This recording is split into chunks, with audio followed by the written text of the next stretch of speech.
Noong ika-22 ng Hunyo 2026, nagulat at nagdalamhati ang buong bansa sa pamamaril sa isang paaralan sa Tacloban City na ikinasawi ng 3 batang mag-aaral at ikinasugat ng marami pang iba. Ang mga salarin, mga minor de edad, sa kabila ng kanilang murang edad, agad na kumilos ang mga otoridad upang ipatubad ang mga umiiral na batas. Ang mensahe ay malinaw. Ang pagpigiging bata ay hindi nangangahulugang walang pananagutan. Ang pananagutan ay umiiral, pagamat iba ang paraan ng pagpapatupad nito sa ilalim ng batas. Kamakailan, isang pasahero ang inaresto sa airport at kinasuhan matapos itong magbiro na may bomba sa kanyang bagahe dahil mahigpit na ipinapatupad ng mga otoridad ang patakarang zero tolerance policy sa anumang pagbabanggit ng bomba o anumang pampasabog. Sa isang hiwalay na pangyayari noong Mayo 2020, isang public school teacher ang inaresto, pinusasan at kinasuhan ng NBI sa Zambales matapos magbiro na magbibigay ng pabuya sa sinumang papatay sa presidente ng Republika. Ano ang prinsipyo dito?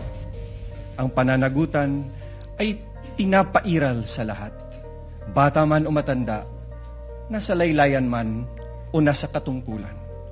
The prosecution comes before you today to present evidence for Article 4, establishing that Vice President Sara Zimmerman Duterte committed acts that betrayed the public trust, committed culpable violation of the Constitution, committed high crimes, in publicly admitting through a live broadcast that she contracted someone to assassinate the President, the First Lady, and the former House Speaker. We acknowledge the burden of this trial on the senator judges as well as the Filipino people.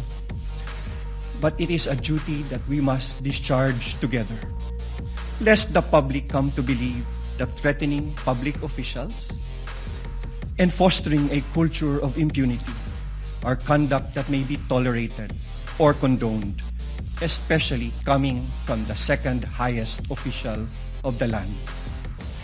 Ang mga kilos at salita ng Vice Presidente ay hindi dapat ituring na simpleng krimen sa ilalim ng batas, kundi tuwirang paglabag sa saligang batas. Kaya ang paglilitis na ito ay mahalagang mekanismo itinakda upang tiyakin na ang kapangyarihan ay laging may kaakibat na pananagutan. Accountability must apply to all or none at all. At the heart of this impeachment proceeding lies a fundamental question para sa ating lahat. Can we continue to entrust one of the highest constitutional offices to a public official who, on multiple occasions, purposely and willfully and repeatedly resorted to threats of violence against the very institutions that she swore to uphold and protect? The evidence presented in this article are not just derived from testimonies and authenticated documents, but from the Vice President's own words, own conduct, her very own public admissions.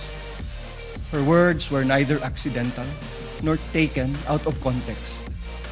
They were uttered publicly with the intention to be taken seriously. Huwag kang mag-alala, ma'am, sa security ko, kasi may kinausap na ako na tao. At sinabi ko sa kanya na kapag pinatay ako, patayin mo si BBM, si Lisa Marcos, si Martin Romualdez. No joke. No joke. What makes these threats especially sinister is that they do not come from an ordinary citizen, but from the Vice President herself, an official who under the Constitution stands to succeed the President of the Republic. Such statements carry a gravity far from the exercise of one's freedom of expression. They strike at the very heart of government.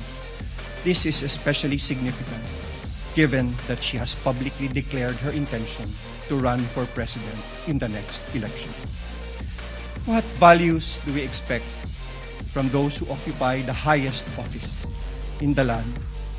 Delicadeza, palabra de honor, integrity, and loyalty to your oath of office. These are not outdated ideals. They are the foundations of honorable public office. Maraming salamat po, Your Honor.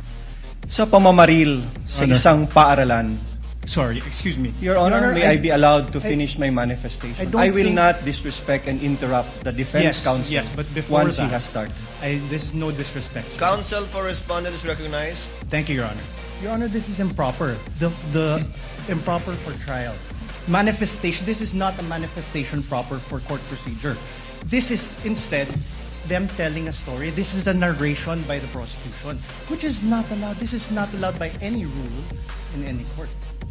So what, May I be allowed what is to reply? proper is that they present their first witness. And We will are be ready. presenting our witness, Your Honor. However, please allow us to freely advocate our position, That's why, Your Honor, including we are the defense objecting. when it's their turn. We will not Counsel object to the respondent, same. kindly let him finish. Thank you, Your Honor. Thank you I so will much, to Your Honor. To respond to you. Yes, you were saying. Thank you, Honorable honorable Senator. Senator Judges.